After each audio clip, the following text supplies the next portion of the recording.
Hello, ladies and gentlemen. My name is Eddie Marcus, and I want to be the next president of the United States of America. Ladies and gentlemen, let me tell you something. I like to live. I like to enjoy life. I like to have fun.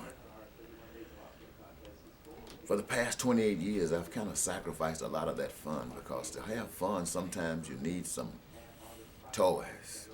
Sometimes. And some toys cost money.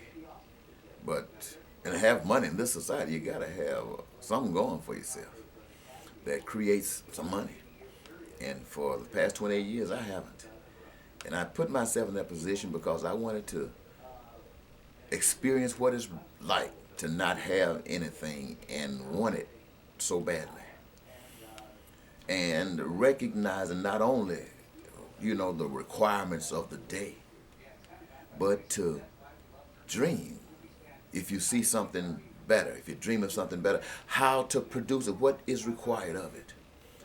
And giving it enough time to learn from the variations of life and its interpretations of different times. But with a sincere heart to really know. And sometimes some of the things don't come from all of the time that's spent. It just pops up out of revelation and it falls right into place and everything is so good. And so I find myself in that position. I find myself recognizing what you, the people, basically want out of life because we all want the same things. We were made that way. I know we're all related and I find reasons to believe that and not to reject it. You see, excuse me, ladies and gentlemen. The truth of the matter is this, ladies and gentlemen.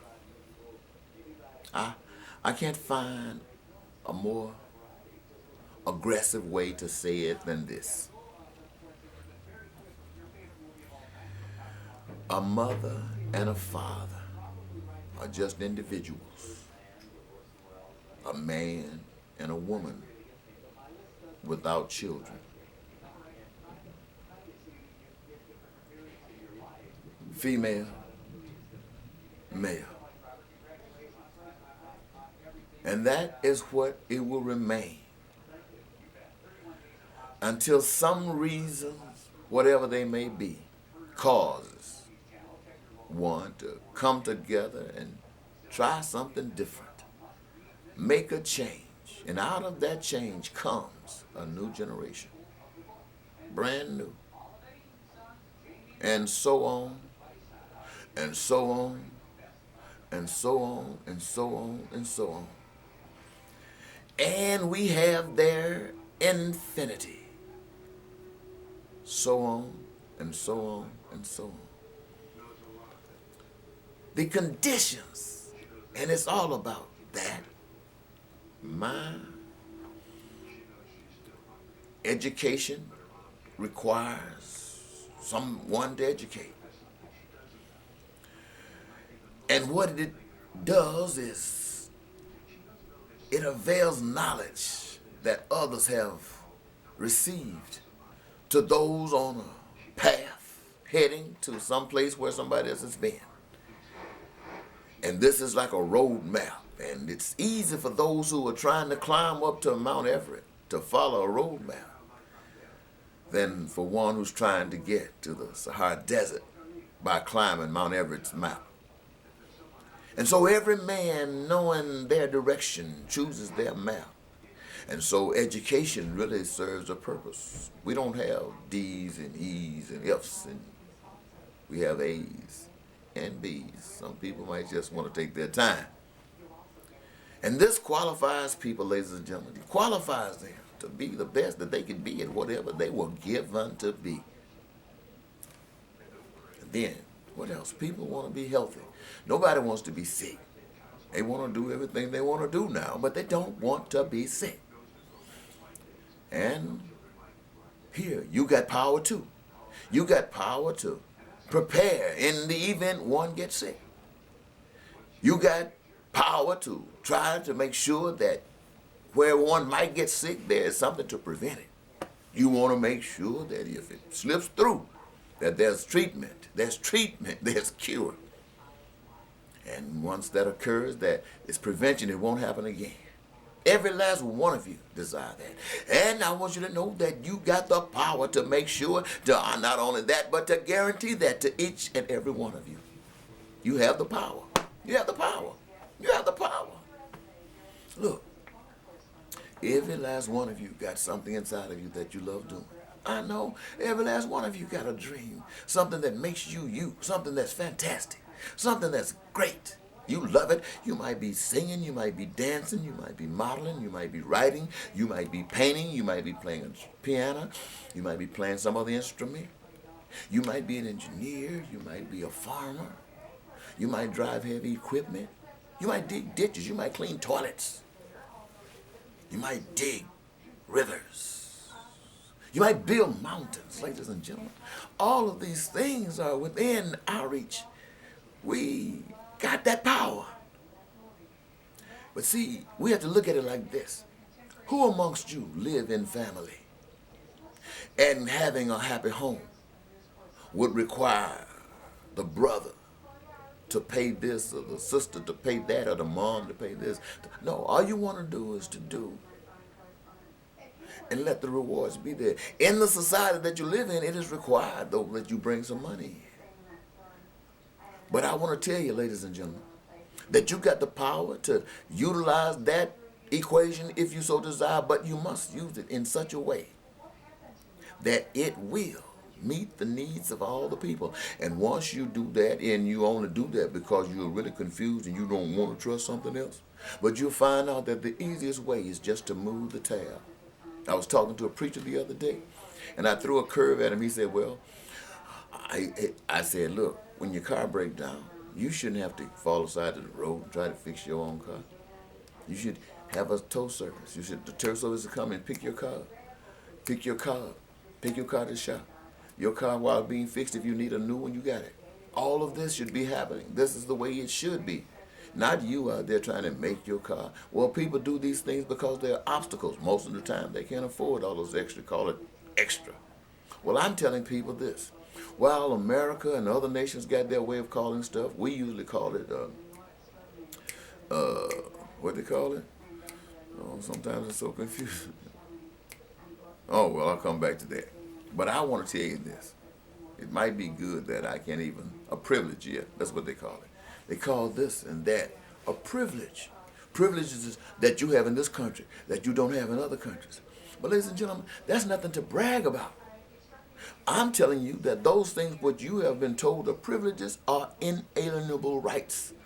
Everything that men do for men is a right for men. Is a right for men to be exercised and consumed by all who desire to be. All who desire to be. Now, if there is something that works against a society, for those of you who say, oh, you can't do everything because not all things are good. Well, those things that are not good, the whole purpose of it is to expose it for what it is and cut it out of the community. Well, how do you cut it out? Well, when in this society, we have reasons for people to constantly create cancers. They are victims of this, victims of that. But in what I'm telling you, the life I'm telling you, the treatment of one another as one want to be treated, as I'm telling you, will not allow whatever the stuff of cancers are made of to originate. And where it does exist, what has been feeding it will dissipate, and it will. So, ladies and gentlemen, I'm taking you serious. I really want you to live the rest of your life, not like you have in the past. I know there are those of you who have had a wonderful life. I mean, when you start talking about toys, when you start talking about access, when you start talking about money, I know there are those of you who have lived a wonderful life. I don't know if you've experienced any true joy, perhaps, and I hope that you have. I hope that everything that I'm speaking of, you have been enjoying it all the time. I really hope. And if you have, thank God Almighty. If you haven't and you're close to it, I'm trying to tell you whatever I do, I hope it gets you there quicker. But at the same time, I'm talking about that man who's living down at the shelter, that woman that's living under the bridge, that family who's living on food stamps, who's living in dilapidated housing. I'm talking about them being able to experience the same joy of their dreams as you are of yours. And it is no big complicated matter when you're doing it the right way. Ladies and gentlemen, I recognize that the way we have been trained and the way people in every nation of the world have been trained is to be denied this information. I'm telling you this information because I don't want you to have an excuse like, you never heard it. You heard it. And it is the absolute gospel. If you have ever heard the gospel, it is the gospel. Let me tell you this, and I hope I don't offend anybody. But maybe some of you should stop trying to spend so much of your time trying to make sure that you can enter into that wonderful life after you go into another world. And make sure that the world that you are given, this world, allows you to live the same kind of life that you would want to live in any world. In this world, it requires that you do something about it. And I'm sure if it is required here, it's going to be required anywhere. So, let us take care of the business. And the presidential hopefuls of the Republican and Democratic Party are wonderful people. But they do not represent the family. They represent special interests. One interest is Republican. One interest is Democrat. Now, they try to say that if you agree with being coming to this side, then we can work it out. But it's kind of difficult to have a Republican join with a Democrat when they so different. It's so difficult to reverse that when the same reasons exist. But this particular campaign, ladies and gentlemen, I want to see a Democrat or a Republican argue and tell me that there are some people out here in this country that should be homeless, should be without health insurance, should be without employment. I want either of these parties to stand up and tell me that there are some people out here who shouldn't have that health care, that their lives should be miserable, and that the only thing that they should know is servitude, and that they should be exploited for the benefit of others. I dare anybody of the Republican or Democratic Party to stand up and tell me that. Well, they won't, but that's what we have. And now they would say to you and me that some of them, will be able to deal with this in some kind of way, that we can feel it now? I don't think so. And I'm not trying to tell you, ladies and gentlemen, that I can do it. No, I am not. I can do it no more. I can do it no more than they can. But what I do know is how it is done. It is done, ladies and gentlemen, by you. You. It is not about getting in there talking with some guys who's supposed to be experts. It is not about getting in there talking together with your cabinet, men who all represent special interests. The government itself represents special interests. It's about changing the special interest to you, the people. You, the people. Not any particular race, not any particular agenda, no particular business or anything. You, the people. Special interest. And all things for our special interest. You, the people. All things that America has control over for the benefit of the special interest, you, the people. Ladies and gentlemen, here it is. Let's look at it like this. Next year, after the election, this campaign goes into office. The doors are swung open, and you are given information that allows you to understand the process, and you can enter out through those doors, and the power that you have to contribute to the new reservoir of goods and services that will lift this world above any we've ever had before will be blossoming over. Just think of that. And you are the one that caused it to happen. Now this happens in the end of this year at this election. And now life begins to bubble.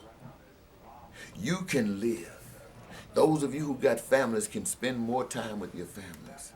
You can live lovely and comfortably like you want. Those of you who are single can date who you want to date, and if you decide to get married, it's basically you embedded for love. Because you don't really need the other to support you, to take care of you, to be, what you call it? No, no, ladies and gentlemen, you're standing by the power of the human race. And a man and a woman come together because they love each other and can't be without each other. There won't be any fights. What the fight's about? Well, there might be some little arguments. You know that. I'm going to put that back in there and make it sound real. Might be a few squabbles, but that's all it will be. And ladies and gentlemen, because the whole of society that wants to work can, in the various or limited occupations that 300 million people have access to, we would have doors open to new adventures and inventions and discoveries. I tell you, research and development in the medical fields.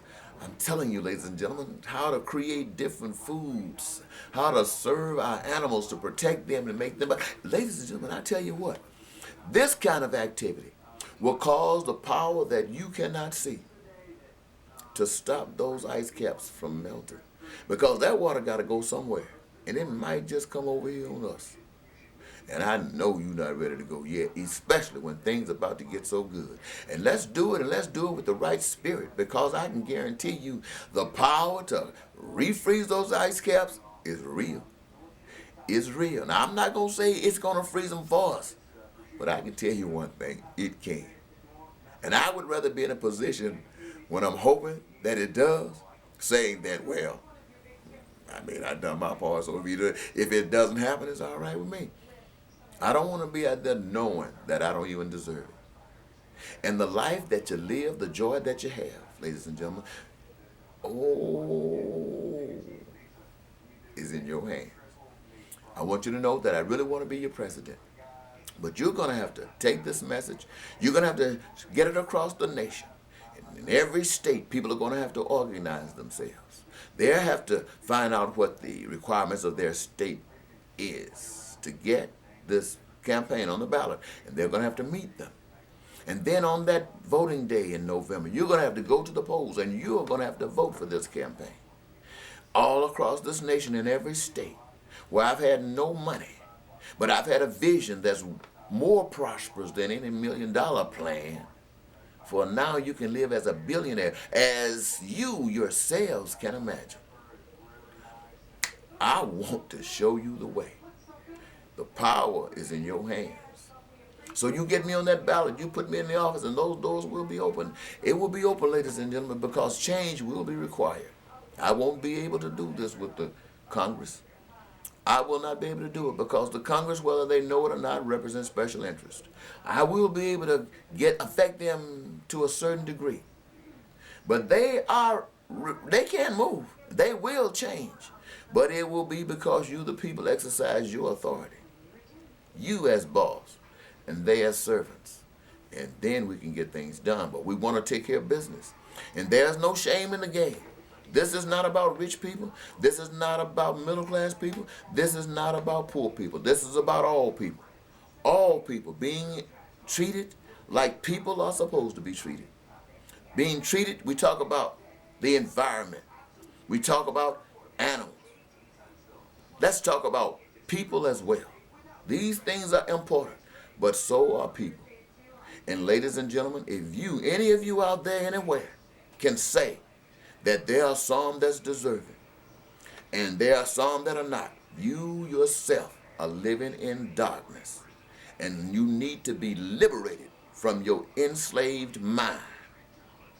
And that is not necessarily your problem alone. And so when I say this to you, I'm not coming to you in a fashion of condemnation, because I know exactly what's happening. I've been there, done that, and I feel for you. That's why, while 28 years of struggle, I have been very ineffective as far as deliverance. But I haven't given up, because the sun is brighter now than ever before. And I believe beyond a shadow of doubt that you will hear my voice. And the spirit of life will be generated in such a way that you, your cells, will not be able to stand still, that spirit in you will rise up and it will overflow. There's a new world on the way, and you are the creators. Until next time, this is Eddie Marcus. Bye-bye.